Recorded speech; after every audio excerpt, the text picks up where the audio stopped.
Pembangunan Negara Islam. Bab Pembinaan Masjid.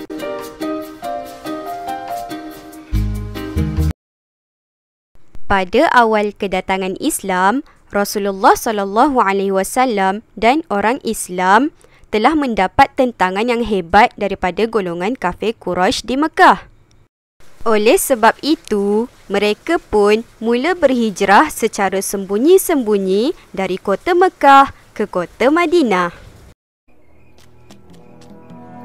Saya takut nak keluar malam, Mak. Rasulullah tak mahu sesiapa pun tahu kita pergi. Kenapa tak boleh ikut yang lain? Kita tak boleh keluar pada masa yang sama. Terlalu berbahaya. Ayo kita.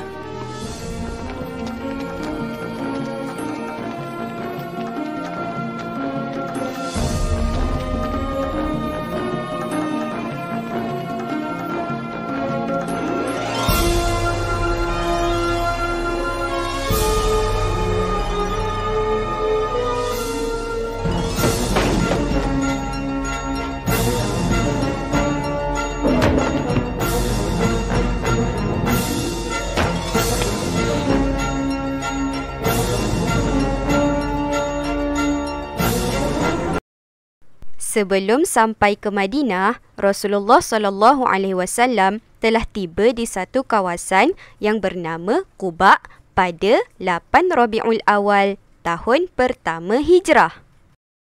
Di Quba, baginda telah membina sebuah masjid yang dikenali sebagai Masjid Quba. Masjid Quba merupakan masjid pertama yang dibina oleh Rasulullah SAW. Kemudian Rasulullah SAW menyambung perjalanan ke Madinah. Nabi dah sampai! Nabi dah sampai!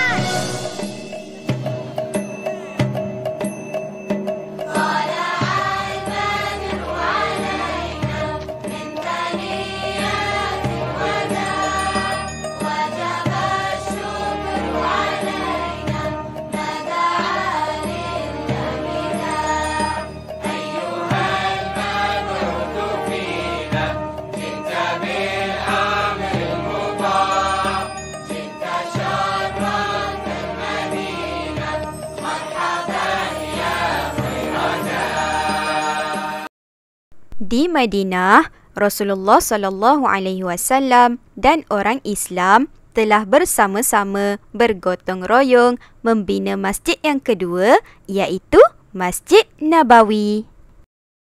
Masjid Nabawi telah dibina di atas tanah yang dibeli oleh Rasulullah dari dua orang anak yatim yang bernama Sahal dan Suhail. Belajar dah. Sana tu. Sini, Hadi. Saya nak tolong ayah dan mak lavender masjid. Selepas mengaji, Nabi kan suruh belajar mengaji.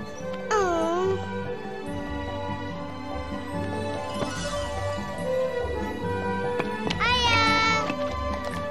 Ayah, saya nak tolong ayah. Belajar dulu. Limpahkanlah pada umatmu. Pandainya. Boleh saya ke masjid sekarang? Pergilah, Hadi. Dan lam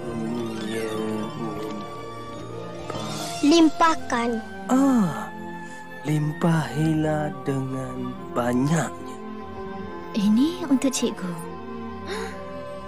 Cantiknya.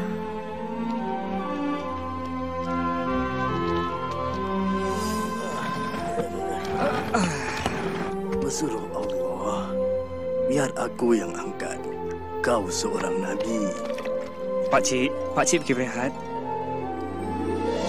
Nabi Muhammad SAW mengajar kami bahawa semua umat Islam itu saudara seagama, bahu bertemu bahu ketika salat. Baginda menulis satu watika, mengisytiharkan penduduk Yathrib semuanya sama, hidup secara aman, tak kira bangsa. Allahu Akbar.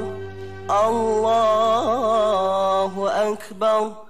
Allahu Dia mengajak kita untuk bersolat. Allahu Akbar. Ashhadu an la ilaha illallah. Ashhadu an la ilaha illallah.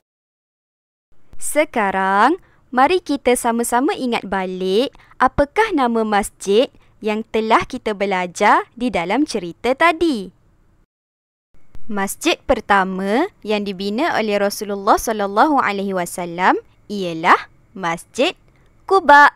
Manakala masjid yang kedua yang dibina oleh Rasulullah SAW ialah Masjid Nabawi.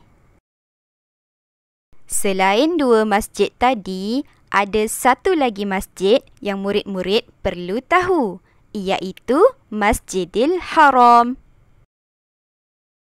Masjidil Haram merupakan tempat yang paling suci bagi umat Islam. Ia juga dikenali sebagai Baitullahil Haram dan di sinilah terletaknya Kaabah. Ustazah, saya nak tanya, kenapa Rasulullah membina masjid? Apakah fungsi masjid ya, Ustazah? Rasulullah membina masjid kerana masjid merupakan asas kepada ketakwaan. Masjid berfungsi sebagai tempat orang Islam beribadah, iaitu menunaikan solat, dan tempat aktiviti bagi umat Islam. Okey, itu sahaja berkaitan pembinaan masjid pada hari ini. Sekian, terima kasih.